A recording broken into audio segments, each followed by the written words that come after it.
Konnichiwa, minasan. Welcome to Senpai Channel. Kita hari ini akan belajar mengenai PPh pasal 26 ya. Dan kali ini adalah sebagai pengantarnya. Apa itu PPh pasal 26? PPh pasal 26 adalah pemotongan atas penghasilan yang bersumber dari Indonesia namun diterima atau diperoleh oleh wajib pajak luar negeri. Ya, baik itu wajib pajak luar negerinya itu adalah orang pribadi maupun badan. Namun, selain bentuk usaha tetap. Nah, tentu ini terkait dengan BUT ya, dan apa itu BUT nanti kita akan bahas juga di dalam chapter ini.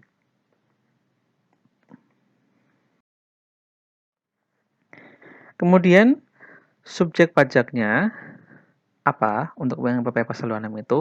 Ya tentu saja wajib pajak luar negeri ya, selain BUT ya, selain ini ingat ya. Jadi kalau misalnya BUT bagaimana?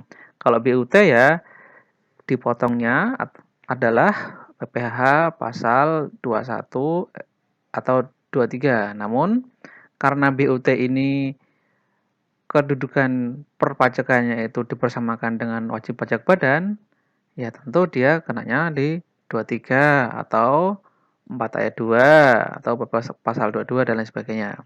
Jadi tidak, meskipun BUT itu adalah bisa orang pribadi, bisa juga badan ya yang melakukan usaha, menjalankan usaha di Indonesia. Namun dalam hal perpajakannya, kewajiban perpajakannya dia disamakan dengan wajib pajak badan gitu ya. Jadi kenanya ya 23, 4 ayat 2, 22 dan lain sebagainya. Terus siapa yang memungut PPh pasal 26 itu? Ya, ini pada prinsipnya sama dengan yang memungut pasal 21, pasal 23 dan lain sebagainya. Yakni badan pemerintah ya, bendahara baik pusat maupun daerah ataupun desa ya kalau ada transaksinya. Terus subjek pajak dalam negeri, WPOP atau WP Badan, dan juga penyelenggara kegiatan, BUT, serta perwakilan perusahaan dari luar negeri yang ada di Indonesia. Mereka ini adalah yang nantinya akan memungut PPh pasal 26 dalam hal terjadi transaksi atas penghasilan yang dikenakan PPh pasal 26. Nah, kalau misalnya kita ingin mengetahui apakah wajib pajak itu punya kewajiban untuk memotong PPh pasal 26, kita melihat pada surat keterangan terdaftar ya. Jadi ketika wajib pajak itu mendaftarkan diri untuk memperoleh NPWP, dia nanti pertama dapat kartu NPWP, yang kedua dapat surat keterangan terdaftar. Nah, di dalam surat keterangan terdaftar ini ada kewajiban perpajakannya di sini ya. Yang saya zoom ke sana ya. Saya zoom ke sana. Nah, ini contohnya adalah PT bla bla bla ya. Dari sumbernya ini. Nah, di sumbernya ini juga kelihatan nama PT-nya ya, nama perusahaannya serta NPWP-nya. Cuman saya hide aja. Dia berkewajiban untuk memotong PPh pasal 4 ayat 2. Yap, ini pakainya silang dia di DJP. Dia juga wajib memotong PPh pasal 21, PPh pasal 23, kemudian ada kewajiban untuk PPh pasal 25, PPh pasal 29 dan 26 ya. Nah, ini dia. Ini dia kewajiban dia.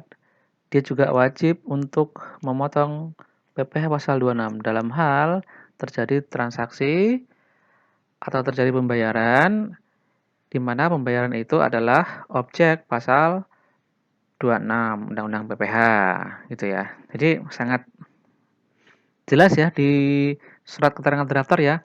Dan kalau misalnya kalian nanti juga mendaftarkan diri untuk memperoleh NPWP, nanti juga dapat namanya kartu NPWP dan juga surat keterangan terdaftar. Nah, kewajiban kalian kan kalau misalnya orang pribadi ya mungkin orang pribadi yang hanya sebagai karyawan ya, tidak melakukan usaha ya, hanya 29-nya saja. 29 itu adalah untuk pembayaran SPT tahunan. Ya, baik itu orang pribadi ataupun badan. Kalau selebihnya ini adalah PPh Output ya. Kalau 25 ini adalah untuk yang angsuran bulanannya.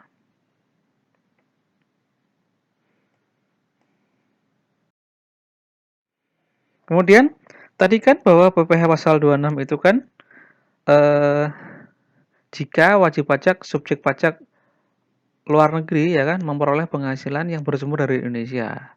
Namun dia bukan BUT. Nah, makanya kita harus tahu negara domisili wajib pajak luar negeri itu apa ya kan. Nah, negara domisili dari wajib pajak luar negeri selain yang menjalankan usaha atau kegiatan melalui BUT ya adalah negara tempat tinggal atau tempat kedudukan wajib pajak luar negeri ya. Tempat tinggal ini biasanya merujuk kepada ke orang pribadi.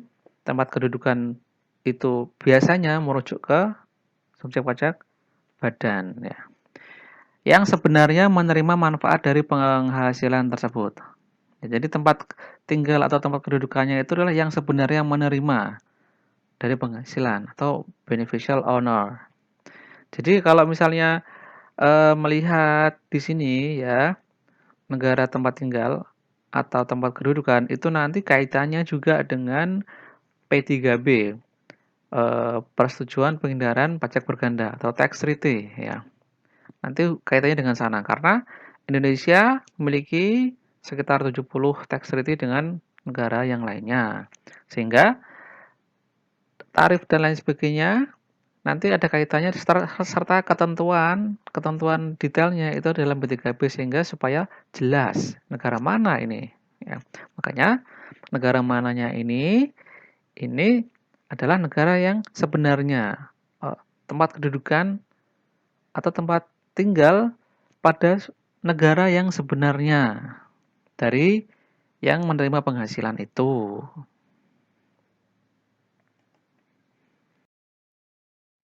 Kembali ke topik utama, bahwasanya tadi adalah subjek pajak luar negeri atau wajib pajak luar negeri selain BUT.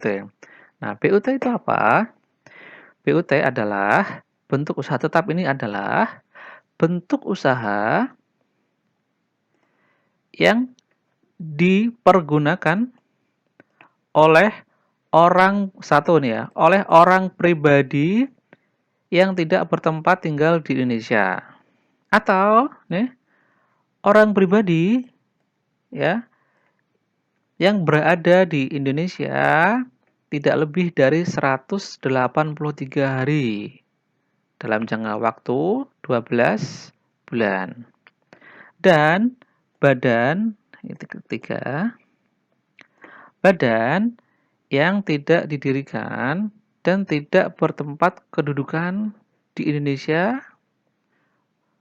untuk apa? Untuk menjalankan usaha atau melakukan kegiatan. Ya. Untuk menjalankan usaha atau kegiatan. Di sini kegiatan ya, kegiatan ini tidak ada kegiatan usaha ya. Jadi kegiatannya bisa apapun ya. Tidak hanya sekedar kegiatan usaha, bisa juga hanya penyelenggaraan pameran atau penyelenggaraan yang lainnya ya.